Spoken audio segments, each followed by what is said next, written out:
नमस्कार साथियों, कैसे हैं आप लोग। आशा और उम्मीद करता हूं स्वस्थ होंगे, मस्त होंगे, जहां भी होंगे जम करके अपनी तैयारी कर रहे होंगे। दोस्तों, आज के भी इस वीडियो में मैं आप लोगों को रचना और रचनाकार को याद कराने वाला हूं और 101% गारंटी के साथ आपको याद कराऊंगा। चीज़ें आपके दिमाग में इस कदर बैठेंगी कि जीवन में फिर कभी नहीं भूलेगा। तो चलिए दोस्तों, एक एक क्वेश्चन के माध्यम से हम आगे बढ़ेंगे और एक एक क्वेश्चन के माध्यम से आगे बढ़ते हुए आपको पूरी व्याख्या भी करके दिखाऊंगा, है ना, बताऊंगा, ताकि चीज़ें ज़्यादा से ज़्यादा रिवाइज हों और जहां याद करने वाला पॉइंट है वो आपको याद भी कराऊंगा। तो चलिए देखते हैं, ये हमारा पहला क्वेश्चन है और इस पहले क्वेश्चन में कहा गया है, हिंदी का पहला कवि किसे माना जाता है। तो भैया, हिंदी का पहला कवि किसे माना जाता है। स्वयंभू जी को माना जाता है, विद्यापति जी को माना जाता है, सरहपा को माना जाता है, अब्दुल रहमान को माना जाता है, तो किसको माना जाता है। तो इसका मैं याद करा रहा हूँ, ध्यान से बात को सुनिए। अगर आप ही सोचिए कि आपको पहला कवि या फिर आपको पहली कविता किसने सिखाई है। आपको पहला कवि या आपको पहली कविता किसने सिखाई है, तो आपके दिमाग में आएगा कि सर जी ने सिखाई है। और जब सर जी ने सिखाई है तो सरहपा इसका क्या हो जाएगा, करेक्ट आंसर हो जाएगा, है ना। अब मैं आपको कई चीज़ें और बताना चाहता हूँ। जैसे ये जो आपके स्वयंभू जी हैं, है ना, इनको भी हिंदी का पहला कवि माना गया है, लेकिन किसके द्वारा, तो राम कुमार वर्मा के द्वारा। अगर आपसे ये पूछ लिया जाता, है ना, अगर आपसे ये पूछ लिया जाता राम कुमार वर्मा ने हिंदी का पहला कवि किसे माना है, तब उत्तर होता आपका स्वयंभू। और ये विद्यापति जी हैं, विद्यापति जी, है ना, डॉक्टर बच्चन सिंह ने इनको माना है हिंदी का पहला कवि। डॉक्टर बच्चन सिंह ने हिंदी का पहला कवि किसे माना है, विद्यापति जी को माना है। सरहपा, ये तो हिंदी का पहला कवि, इन्हें सर्वमान्य रूप से भी माना गया। और इनको किसने माना था, तो इनको मानने वाले राहुल सांकृत्यायन जी थे। कौन थे, राहुल सांकृत्यायन जी थे, है ना, राहुल सांकृत्यायन जी थे। और ये अब्दुल रहमान है, इनको हिंदी का पहला कवि किसने माना है, तो हजारी प्रसाद द्विवेदी ने माना है, हजारी प्रसाद द्विवेदी। तो जब आपका किसी कवि का नाम ले करके पूछेगा, जैसे राम कुमार वर्मा ने किसे माना है, स्वयंभू को, डॉक्टर बच्चन सिंह ने किसे माना है, विद्यापति को, राहुल सांकृत्यायन ने किसे माना है, सरहपा को, हजारी प्रसाद द्विवेदी ने किसे माना है, तो अब्दुल रहमान को। तो कवि का नाम दे करके पूछेगा तो अलग अलग हो सकता है। अगर कवि का नाम नहीं है तो आपका उत्तर क्या होगा, सरहपा ही होगा। इस चीज को गांठ बांध लीजिए। अब बढ़ते हैं अपने अगले क्वेश्चन पर। ये आपका हो चुका है हिंदी का पहला कवि। और हिंदी की पहली रचना कौन सी है भैया, हिंदी की पहली रचना कौन सी है ना, कौन सी है। पौंचर्य है क्या, पदावली है क्या, पृथ्वीराज रासो है क्या, या श्रावकाचार है, क्या है। तो दोस्तों, यहाँ पर मैं आपको कुछ चीज़ें बताना चाहता हूँ। हिंदी का पहला कवि तो हो गए सरहपा, लेकिन इनकी जो रचना है वो प्राप्त नहीं हुई है। इसलिए प्रथम रचना ये सरहपा जी की नहीं होगी, है ना। और हिंदी की पहली रचना कौन सी है, तो वो है आपका श्रावकाचार।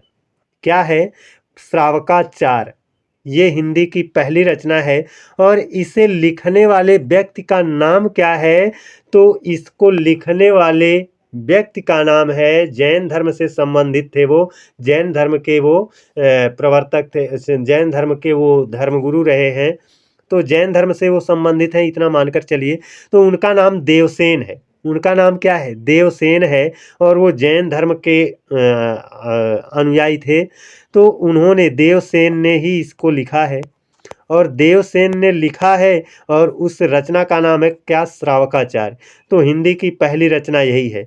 पौंचर्य को लिखने वाले जो हैं उनका नाम है स्वयंभू, उनका नाम क्या है, स्वयंभू है ना। पदावली विद्यापति जी की है। और विद्यापति जी को आप तो जानते हो कि मैथिल कोकिल भी कहा जाता है।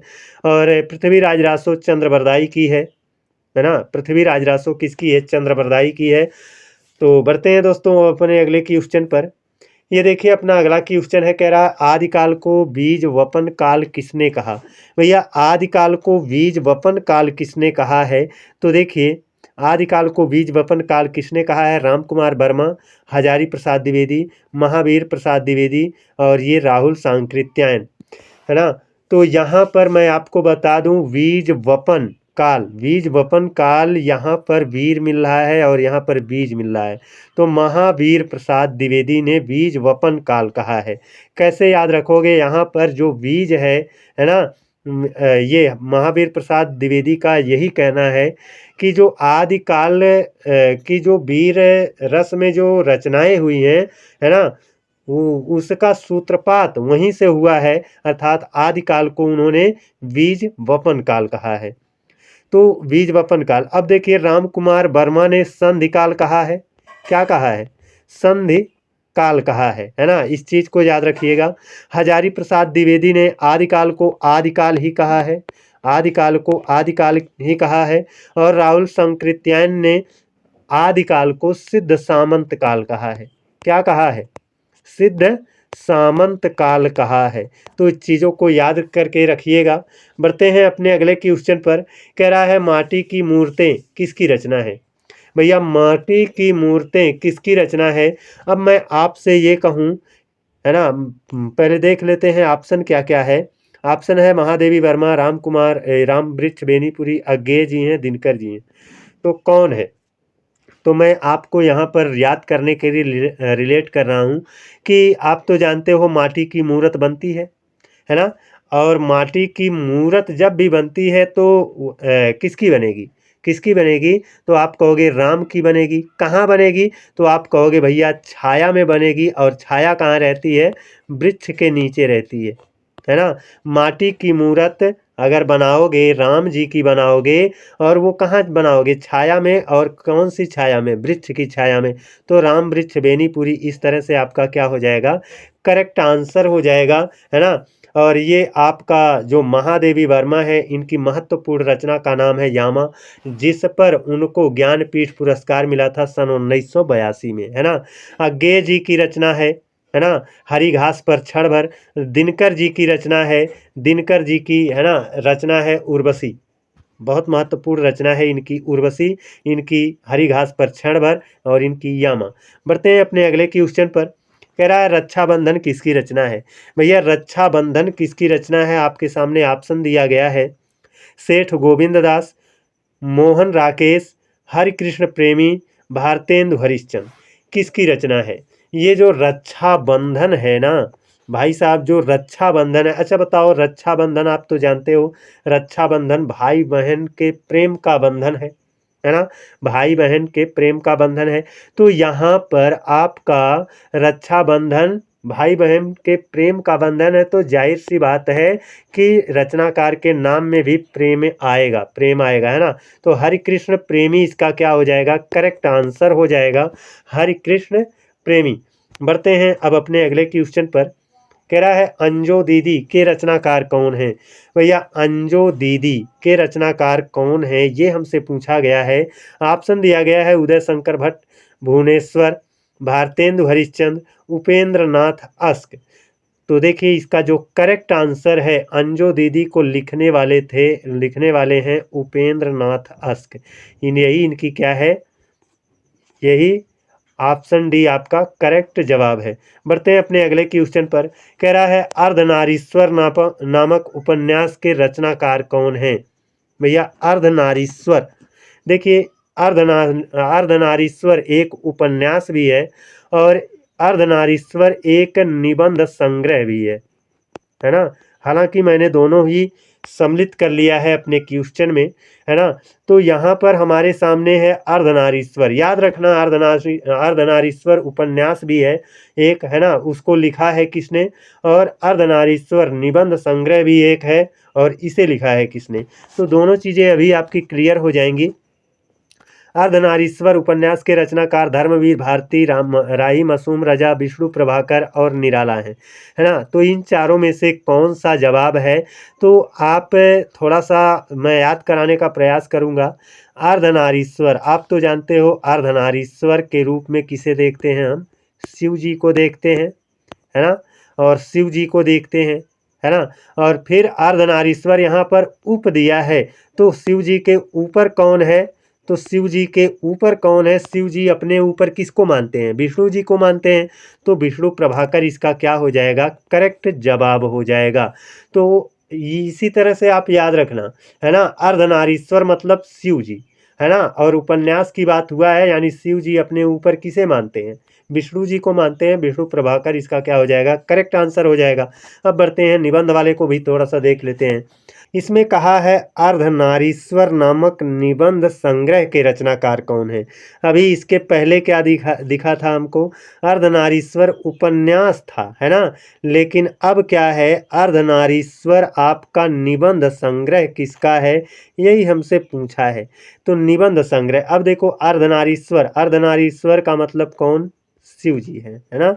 अब निबंध का है तो नी से नीचे आ जाइए, शिव जी के नीचे कौन है, तो आप कहोगे शिव जी के नीचे कौन है, यानी शिव जी के नीचे हैं रामधारी सिंह दिनकर, यानी राम जी हैं, है ना, राम जी हैं। इसी से आप रिलेट कर लीजिए रामधारी, रामधारी सिंह दिनकर, इसका करेक्ट जवाब क्या हो जाएगा, रामधारी सिंह दिनकर इसका करेक्ट जवाब हो जाएगा।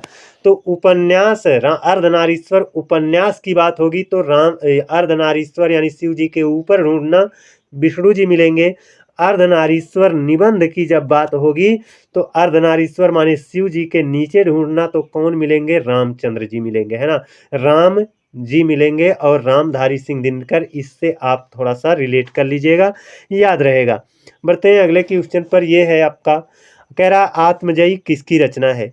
बस यहाँ पर आत्मजयी किसकी रचना है, कुंवर नारायण जी की है, धर्मवीर भारती की है, श्री नरेश मेहता की है, दुष्यंत कुमार की है, किसकी है।